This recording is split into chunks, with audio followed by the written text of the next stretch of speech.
بسم اللہ الرحمن الرحیم۔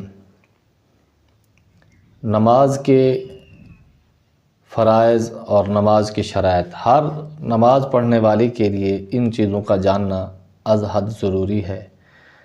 یعنی جس پر نماز فرض ہے اس پر ان چیزوں کا جاننا بھی فرض ہے کہ نماز شروع کرنے سے پہلے ہمیں کون کون سی چیزیں ہیں جن کا لحاظ رکھنا ضروری ہے، تو ان کو شرائط کہتے ہیں۔ اور کچھ چیزیں ایسی ہیں کہ جو فرائض کے درجے میں آتی ہیں، تو میں فرداً ساری چیزیں آپ کو گنوا دیتا ہوں، تو پھر ہر ایک کی الگ الگ وضاحت کریں گے۔ سب سے پہلی شرط جو نماز کی شرائط ہیں وہ 6 شرطیں ہیں۔ پہلی شرط طہارت۔ طہارت کا مطلب ہے بدن کا پاک ہونا، یعنی کہ نماز پڑھنے والا ہے وہ اس کا بدن پاک ہو اور اس کے کپڑے پاک ہوں، اور جس جگہ وہ کھڑے ہو کر نماز پڑھ رہا ہے اس جگہ کا پاک ہونا شرط ہے۔ یہ پہلی شرط ہو گئی۔ دوسری شرط ستر عورت، یعنی کہ کتنا کپڑا پہنا ہو۔ نماز کے اندر مرد کے لیے کیا احکام ہیں اور عورت کے لیے کیا احکام ہیں، کتنا جسم چھپانا مرد کے لیے اور کتنا چھپانا عورت کے لیے فرض ہے، اس کو کہتے ہیں ستر عورت۔ یہ بھی شرط ہے، اس کی وضاحت مزید آگے آ جائے گی۔ اور چوتھی شرط ہے نماز کا وقت ہونا، یعنی ابھی نماز کا وقت شروع نہیں ہوا، اگر کوئی شخص نماز پڑھ لیتا ہے تو نماز نہیں ہوگی، کیونکہ نماز کی شرائط میں ایک شرط یہ بھی ہے کہ اس نماز کا وقت شروع ہو چکا ہو۔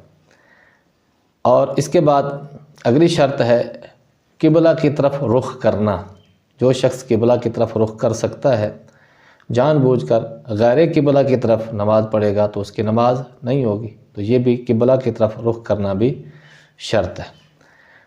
آگے نیت کرنا۔ ایسے ایک شخص 2 گھنٹے مسجد کے باہر یا کسی جگہ پر بھی کھڑا رہے تو اس کو قیام عبادت کا ثواب نہیں ملے گا، لیکن اگر وہ 2 رکعت یا 4 رکعت نماز کی نیت کر کے کھڑا ہوگا تو اس کو اس قیام کا بھی ثواب ملے گا، کیونکہ جو نیت ہے یہ عمل عادت اور عمل عبادت کے درمیان فرق کر دیتی ہے۔ اور چھٹی شرط جو ہے تکبیر تحریمہ ہے، یعنی تکبیر تحریمہ نماز شروع کرنے سے پہلے اس کے لیے 5 شرطوں کا پایا جانا ضروری ہے۔ طہارت، یعنی بے وضو ہے تو وضو کر لے، بے غسل ہے تو غسل کر لے، کپڑے پاک نہیں ہیں تو کپڑے پاک کر لے، اور بدن پاک نہیں ہے تو بدن پاک کر لے، جگہ پاک نہیں ہے جہاں پر نماز پڑھنا چاہتا ہے تو اس کو پاک کر لے۔ اور اس کے بعد ستر عورت، کپڑے پہنے ہوئے ہوں، اس کی وضاحت میں بتاتا ہوں۔ اور نماز کا وقت ہو جائے، قبلہ کی طرف رخ کیا ہوا ہو، اور پھر نیت کرے، اور اس کے بعد پھر نیت کرنے کے بعد تکبیر تحریمہ کہتا ہوا ہاتھوں کو ناف کے نیچے باندھ دے مرد، تو اس کی نماز شروع ہو جائے گی۔ اب آتے ہیں طہارت کی طرف۔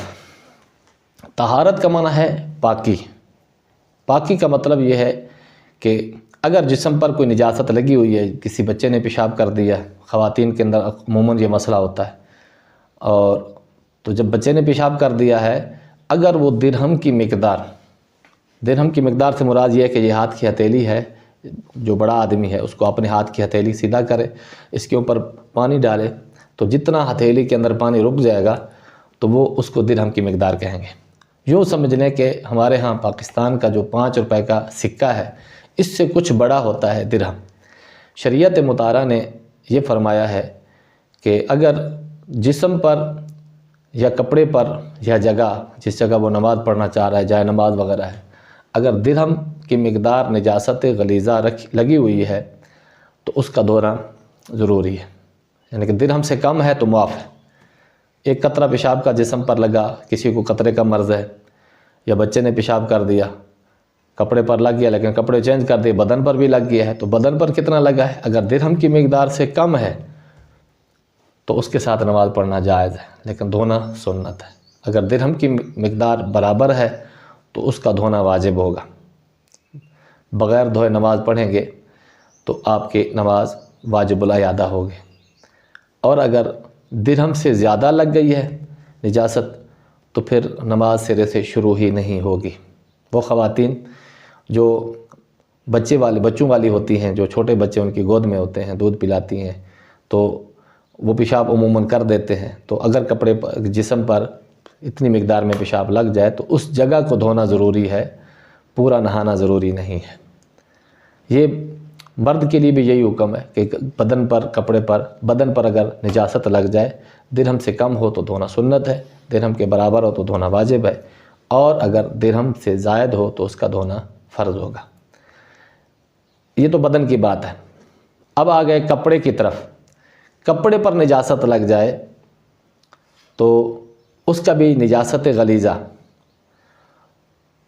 بچے کا پیشاب ہے یا خون ہے، عموماً زیادہ ابتلاء عام اسی کے اندر ہوتا ہے، تو اس کا حکم بھی یہی ہے کہ درہم سے کم ہے تو دھونا سنت ہے، نماز پڑھ لے گا، بغیر دھوئے تو نماز ہو جائے گی، اور اگر درہم کے برابر ہے تو دھونا واجب ہے، اور اگر درہم سے بڑھ گئی ہے تو اس کا دھونا فرض ہوگا۔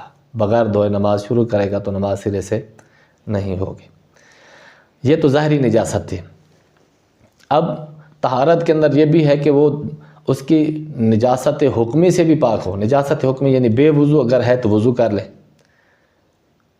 بغیر وضو کے نماز نہیں ہوتی، کیونکہ علماء کرام نے یہ فرمایا کہ جو شخص جان بوجھ کر قصداً بغیر وضو کے نماز کی اہانت کے طور پر پڑھتا ہے، بغیر وضو کے نماز پڑھ لیتا ہے، تو وہ دائرہ اسلام سے خارج ہو جائے گا، کیونکہ نماز جو ہے وہ اللہ تعالیٰ کی عبادت ہے، اور یہ عبادت اس کے لیے اللہ تعالیٰ نے قرآن کریم میں پہلے فرما دیا ہے، یا ایھا الذین آمنوا اذا قمتم الی الصلاۃ فاغسلوا وجوہکم وایدیکم الی المرافق وامسحوا برؤوسکم وارجلکم الی الکعبین۔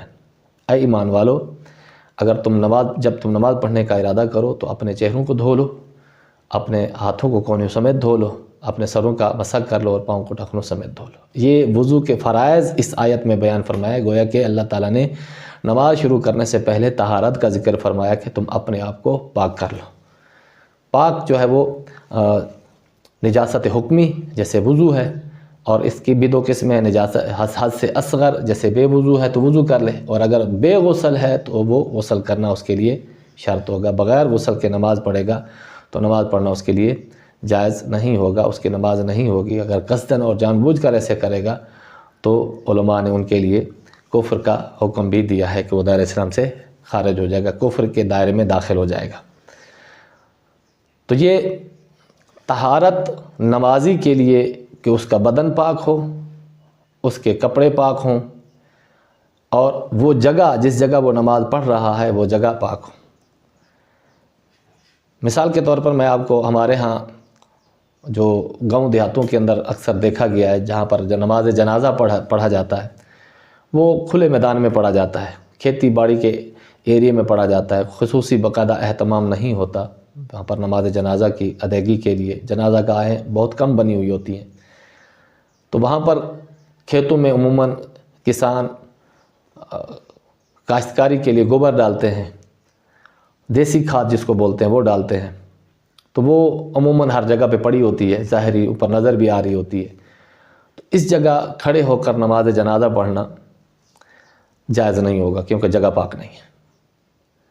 تو بہت سارے لوگ اپنا کئی مرتبہ کا مشاہدہ ہے، اور وہ لوگوں کو منع کرتے ہیں، اللہ کے بندے یہاں پر نماز جنازہ نہ پڑھو، کیونکہ جہاں پر آپ کھڑے ہیں یہاں پر گندگی ہے، یہاں پر نجاست ہے، یہاں پر گوبر پڑی ہوئی ہے۔ لوگوں کے ذہن میں پتہ نہیں کیا بات ہے کہ وہ نماز کے لیے تو باقاعدہ اہتمام کرتے ہیں کہ یہ نماز کی جگہ نہیں ہے، لیکن نماز جنازہ بھی نماز کی ہی طرح نماز ہے،